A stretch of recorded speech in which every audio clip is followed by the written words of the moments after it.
The Tudor Dynasty, which ruled England from 1485 to 1603, presided over an era of profound transformation. Its story begins in civil war and ends with the extinction of its bloodline. But in just over a century, the Tudors reshaped English government, religion, and national identity. While its male rulers often dominated historical focus, the reigns of Mary I and Elizabeth I, daughters of Henry VIII, were central to the dynasty's evolution and legacy. Their contrasting approaches to religion, power, and monarchy highlighted the dynasty's successes and failures. And how deeply public perception shaped their rule. The Tudors were not a traditional royal house with a straightforward claim to the English throne. Their right to rule came through Margaret Beaufort, the mother of Henry VII. Margaret was a great-granddaughter of John of Gaunt, the third son of Edward III, through his marriage to Catherine Swynford. However, the Beaufort line was originally born out of wedlock and only later legitimated, with the caveat that they were barred from inheriting the throne. This made Henry's Tudor claim tenuous at best. Despite this weak hereditary claim, Margaret Beaufort was a shrewd and tirelessly political operator. Her ambition for her son, combined with the instability of the English monarchy during the War of the Roses, laid the groundwork for the Tudor ascent. During the civil wars between the Lancastrians and the Yorkists, England was racking by shifting alliances, betrayal, and bloodshed. Margaret's son, Henry Tudor, was a distant but politically useful figurehead for the Lancastrian cause. Henry's early life was marked by political danger and personal separation. After the Lancastrians lost power, young Henry spent most of his youth in exile in Brittany, away from his mother, Margaret. The separation was enforced by political necessity, as his survival posed a threat to the ruling Yorkist regime. Meanwhile, Margaret remained in England, navigating court politics and quietly building support for her son's eventual return. The War of the Roses created the opportunity for Henry Tudor's rise. Following the death of Edward IV and the controversial ascension of Richard III, England was once again plunged into turmoil.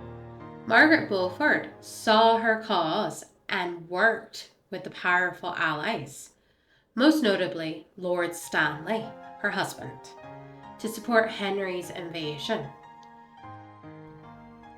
In 1485, Henry landed in Wales and marched inland, gathering support. He met Richard III's forces at the Battle of Bosworth Field.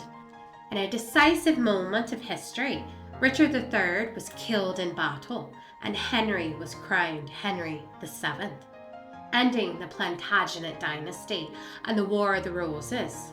Notably, Margaret Beaufort styled herself "My Lady, the King's Mother," reflecting her central role in the Tudor rise. To solidify his claim and unite the warring houses, Henry VII married Elizabeth of York, daughter of Henry IV. This union symbolically and politically ended the War of the Roses by combining the houses of Lancaster and York. Their children embodied this unity, with the Tudor rose itself becoming a symbol of reconciliation. Despite the strong alliance, Henry VII's reign was plagued by numerous attempts to overthrow him. Pretenders such as Lambert Simnel, who claimed to be Edward, Earl of Warwick, and Perkin Warbeck, posing as Richard, Duke of York, were supported by foreign powers and Yorkist loyalists. Henry responded with calculated brutality, executing and imprisoning rivals. Upon Henry VII's death in 1509, his son Henry VIII inherited the throne. Unlike his father, Henry VIII began with broad public support and a secure throne, but his reign would become one of the most tumultuous in English history. Henry VIII initially had little reason to fear rebellion, yet his desire for a male heir and the failure of Catherine of Aragon to produce one led to the most revolutionary acts of his reign, the break with the Catholic Church. When the Pope refused to annul his marriage, Henry declared himself supreme head of the Church of England, ushering in the English Reformation.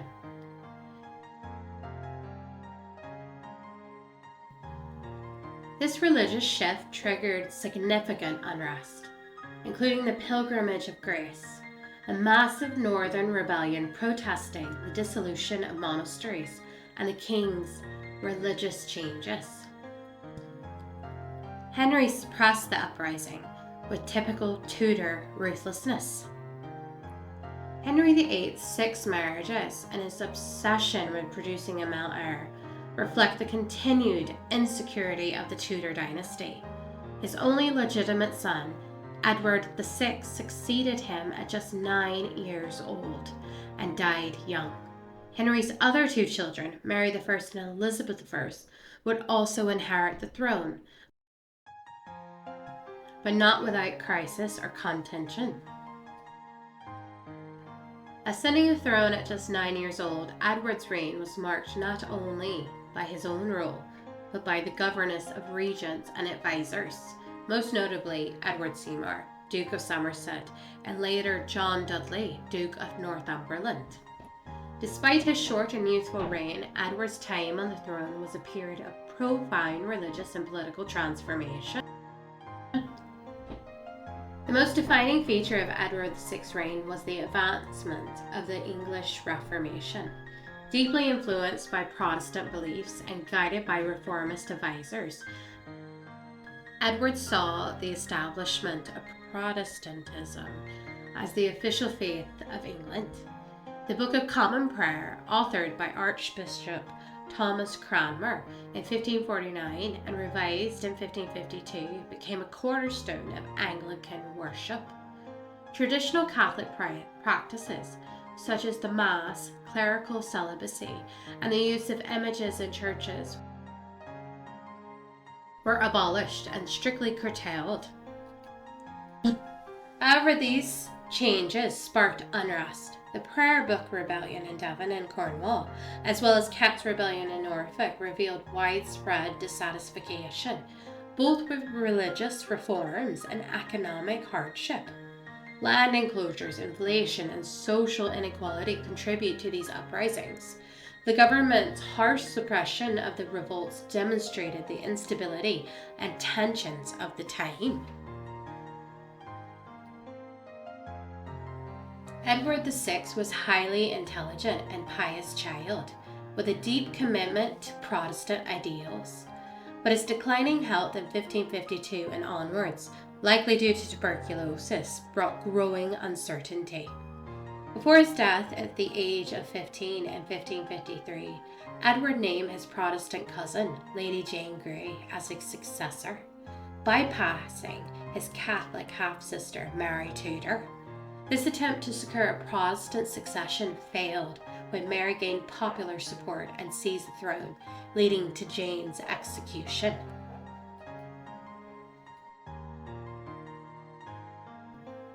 Jane was declared queen in 1553, but her rule lasted only 9 days. The English people largely supported Mary's legitimacy and rallied to her cause. Jane was deposed, imprisoned, and eventually executed. Mary I's reign marked a dramatic reversal. A devout Catholic, she repelled Protestant reforms and sought to restore papal authority in England. Initially welcomed as the rightful monarch, her early popularity quickly deteriorated due to a series of controversial decisions. Chief among them was her marriage to Philip II of Spain, which ignited Wyatt's rebellion, fueled by fears that England would fall under Spanish control. Mary's greatest failure, however, was her campaign of religious persecution.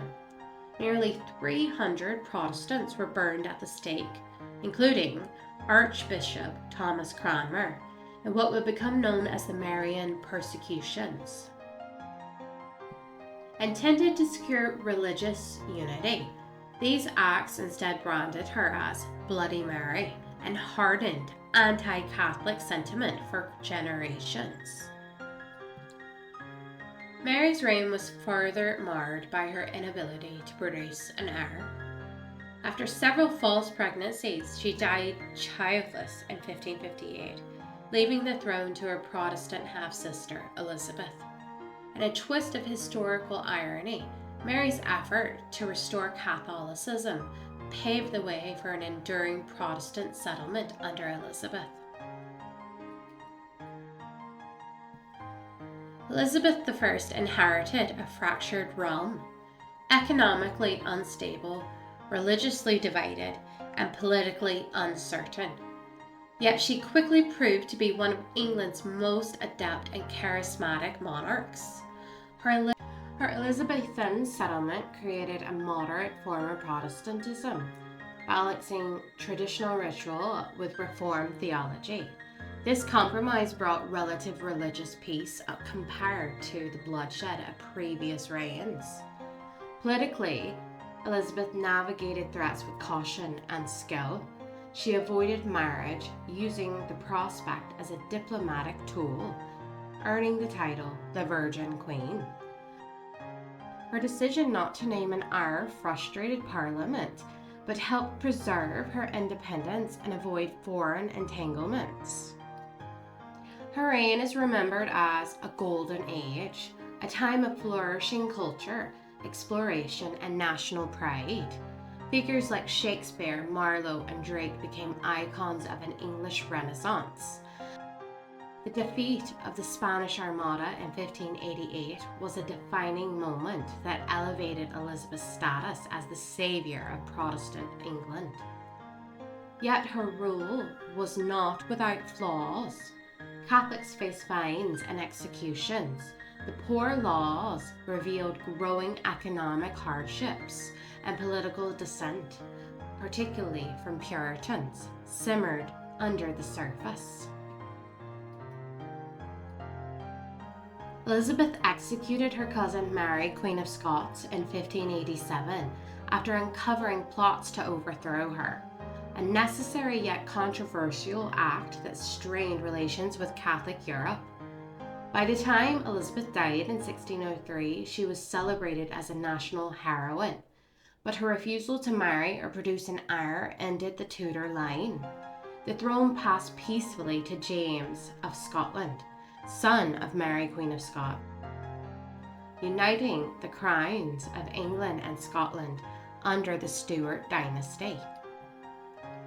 The Tudor Dynasty rose from the ashes of civil war, solidified its rule through marriage and military success, and reshaped the English state through religious revolution. Yet the dynasty was plagued by questions of legitimacy, succession, and faith, from Henry VIII's uncertain claim to Elizabeth's childless death.